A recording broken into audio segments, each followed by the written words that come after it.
Barton Edition. My name is Taylor Baker and I'll be your host today.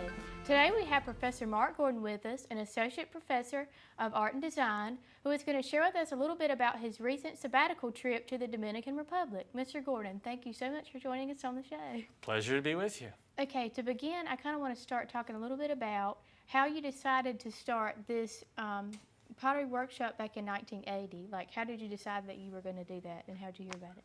Well, the short version of the story is that someone called me and said, would you like a job in the Caribbean? And I said, sure.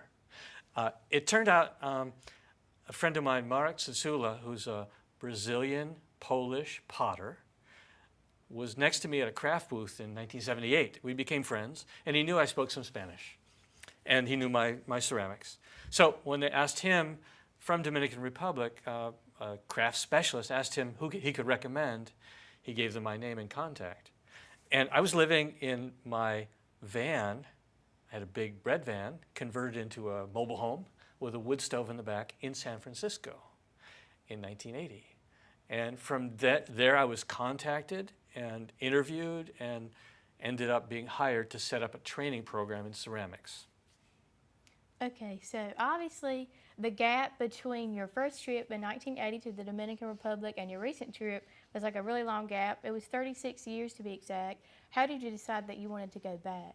Well, I had taken a few quick trips to judge art shows and to do a little research over the years. And last time I was there, I was invited to come back for a longer stay to have an art exhibition and to teach.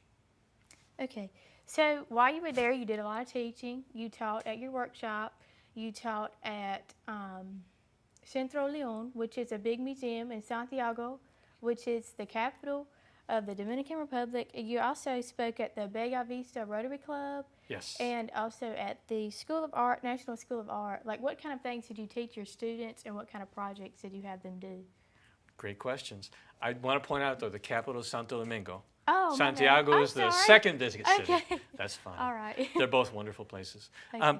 I taught by demonstrating new techniques, new to the people who'd not seen them before, and I shared images of pottery from around the world because I've traveled to 21 countries taking photos of and interviewing potters. So I got to share some of the international perspective I'd had. In addition, I shared some of the lessons in abbreviated form that I use in design class here at Barton. So that was new as well to the art students and craft people and teachers who I taught. Okay, like give an example of some of the projects you did. Well, for years I've had a nest making project here at Barton in my foundations course, and so I shrank that a bit and gave people clay. I did this with 3 different groups and said, imagine a nest for yourself that represents home. And so one of the students, for example, made a salt shaker in clay. And we wondered what it was about. And as he explained it, he said, well, this is the thing that most reminds me of home, of my mother's cooking. I guess she cooks with lots of salt. And so everyone went, ah. It was so sweet a moment.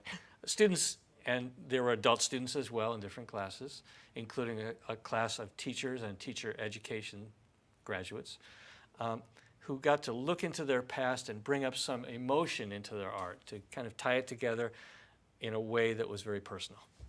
Okay, if I'm not mistaken, like the students were the only ones who like completed projects. You also had an exhibition of some of your work there. Could you talk a little bit about what kind of work you had in there? Yes, this was exciting. Okay. In 1980, when I designed and helped construct the workshop, my artwork was very much just vessels. Since then, I've been combining shapes and adding geometries to them. And you'll see that in the photos at the end. I've got a couple photos. It was wonderful to work in the same workshop. I had 5 weeks at the beginning of the residency where I was getting up at 6 or 6:30 in the morning, going to the workshop, making work, and the students who are now professional potters, my students from before and their students, helped mix the clay, helped load the kilns, and watch my techniques. And we talked quite a bit. And I had some new shapes as well. Okay, is there like any kind of theme to the objects that you create? Well, there are many themes. I like to explore combining geometry, very simple geometry such as cubes and hemispheres and tetrahedra, type of pyramid, with a wheel-thrown vessel, which is generally symmetrical, radially symmetrical, and it is always predictable in that way. It's defying gravity, enclosing volume, increasing in size as the clay gets thinner. These objects placed on the outside give it almost a biomorphic form, but with a little bit of geology thrown into maybe. Okay, like where do you get your inspiration from? Old scrap yards, that's my favorite. Okay. And walks in nature and such, and looking at some things that fall from trees. I also like to go to museums, and I've been to museums in all 21 countries to see some of the historic and prehistoric works in clay and in other materials. And it's peculiar that a piece made in iron, for example, can, I've seen some African iron jewelry, for example, that has inspired some larger scale ceramic shapes in my work. Okay, let's shift gears a little bit. Like, what do you hope people gather from your work? Like, what kind of inspiration do you hope that they get?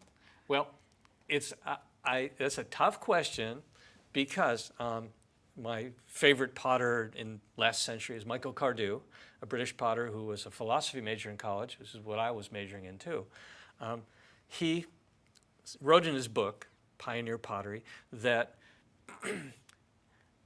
ceramics is an art that you have to experience directly. And so, in a way, talking about it should be unnecessary because the objects themselves should speak visually. That said, and my work should speak for itself, I want people to, who view the work and who pick it up, to feel they're encountering something new that's never existed before. That's very important to me. It doesn't have to be wild and crazy. It just has to be something where, oh, he did that. I didn't know that could be done. So you like hope to stimulate their imagination? Stimulate their imagination, yep. Okay, while you were there, I'm sure you didn't just teach and like do like professional stuff. I'm sure you went out and had some fun too. What kind of stuff did you do? Well, my wife was with me. It was 13 weeks, and she was with me. We were in an isolated cabin once. A friend of a guy I knew had some cabins that were inaccessible, no internet, no phone, and we were there for a few days. The first night, she was looking around the room, and in the hallway, there was this little, it looked like a little lobster, but it was a scorpion. Oh my God. And so we had a pet scorpion for a bit. I killed it immediately, and we took photos of it. It's not in the image slideshow I used, but so I got to kill a scorpion. That was exciting. It wasn't like a happy moment. It was scary, but we were isolated so much that if something had happened, we didn't know, there was no way to get to anyone miles from the nearest inhabited place. Before we end the program, let's take a look at some of the photos that you took during your trip. Okay. All right. So what's going on in this first picture? Well, the first one is a long-distance view of the Rio Chabon, a block from where I lived for 3 years in the early 80s. And it shows how idyllic the scene is. Normally, there are seagulls flying over the river every morning and every afternoon. This was within a few feet of our pottery workshop as well. So I enjoyed showing my wife where I had some of the earlier best years of my life. In addition, it was a chance to gain perspective both psychically, I guess, and spatially, because there is quite a drop to the river. Okay. Let's take a look at your next photo. Tell us a little bit about this one. This is a demonstration of wheel throwing at the School of Art at Altos de Chavon. Part of the sabbatical was to get part of the goal of the sabbatical was to get a fresh view of teaching, and doing this in Spanish was wonderful too. It stretched me a little bit, stretched my vocabulary, and made me more aware of some of the concepts that I was conveying or trying to convey. But these students were, as you can see in the photo, very attentive and very interested in seeing this technique, which was not in their curriculum as art students. The pottery workshop is a craft studio, a production studio now, so my former students, who are now in their 50s, are production potters. And we went to invite the students at the art school to come watch as part of the demonstration of how I put together the artworks, craft pieces that I do. Sounds good. On to the next photo. Talk about this one. Well, this is kind of a shadowy view in the kiln room of pieces that are drying and ready to be fired. These are vessels and also just geometric clay shapes covered in other geometric shapes. You can see cubes, hemispheres, and you see the scale of the pieces. They're fairly large scale. And I like this photo because it holds some mystery as well. These are objects kind of coming out of the shadows. Okay, last but not least, let's talk about your last photo. Well, this photo has is one view of the exhibition of finished pieces. After the 5-week residency, the end of my stay was a series of talks to the public in various venues, and also the exhibition at the gallery at Altos de Chavon. And these are the pieces that were finished using local clay 100% and local glaze ingredients for the most part. I brought in a few ingredients to give the colors, which I left there for them to continue testing and using. So that's a view of some of the pieces made during the residency. Well, Mr. Gordon, it looks like you had an awesome trip. Yes. Thanks so much for joining us on the show, and we hope you'll come on again. Okay. Thank you very much.